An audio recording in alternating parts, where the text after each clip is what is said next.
these unrelated problem spaces that we know are interesting, but for some reason we are afraid of them. If you dig into it and you are curious about how stuff works, it will definitely make you a much better developer, I would say. We all try to solve a problem where there was one person that could solve it better than us. And a lot of times you see that somebody is very good at something and everybody like admires the skills of this person. And lately I started to ask myself what it takes to be that person. How much skill you need to acquire to be considered this go-to guy for something very specific. In this video I would like to discuss why would you like to be this person and maybe what it takes to be this person. So first of all, if you are solving only like usual problems, you will become very good at solving the usual problems, right? But then you can face a problem where your skill set is not really suitable for this kind of problem. And the initial thought is, okay, I need to find different person who will tackle this problem because it's their usual regular problem and delegate this problem to them. If you want to be the go-to person, you should also consider that these unusual problems outside of your domain will open doors to new ideas like in your head. This is also part of, I think, another video I should make, but the idea of pool of opportunities, let's say, that you don't really see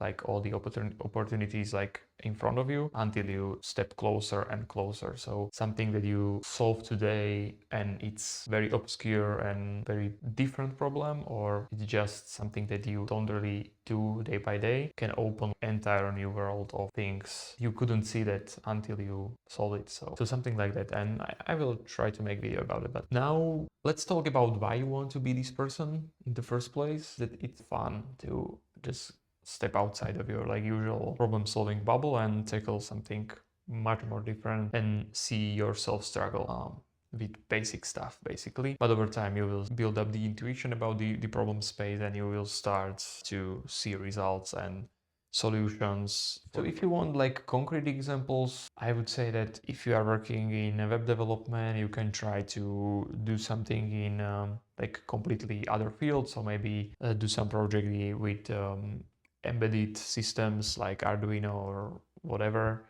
On the other hand, if you are working only with the low-level systems, you can try web development, or if you are also into like front-end stuff on the web, you can try to build something like on the backend. Like it's very easy to pick the adjacent field that is somewhat similar but different. Now, if you are paying attention, I think you see that currently a lot of people is like going to this go-to person, which is AI. So that may be a bit worrying. AI will solve problems for them, but they will still struggle with the problem space because it's just very hard to transfer the skills from AI outputs to your brain. Maybe the good analogy for software developers who are watching this is that writing the code is also part of the review, which you don't do anymore.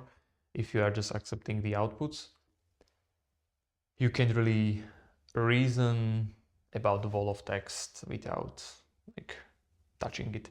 So next time you will face or you will see some kind of like problems like, oh, what it takes to build a database, or I think if you break it down and start like with very low expectations, you can come very far very quickly. You just need to accept that you will suck at the beginning, but after like 2 weeks, 3 weeks, month, you will quickly get into the domain and the language and how things are supposed to be done, and you also start develop your own ideas about how things should be done with your like newcomer's perspective, let's say. And yeah, it feels good, and over time, if you care about it, you will definitely become this go-to person, because these unrelated problem spaces that we know are interesting, but for some reason we are afraid of them. If you dig into it and you are curious about how stuff works, it will definitely make you a much better developer, I would say. And yeah, if you like this content, give it a like.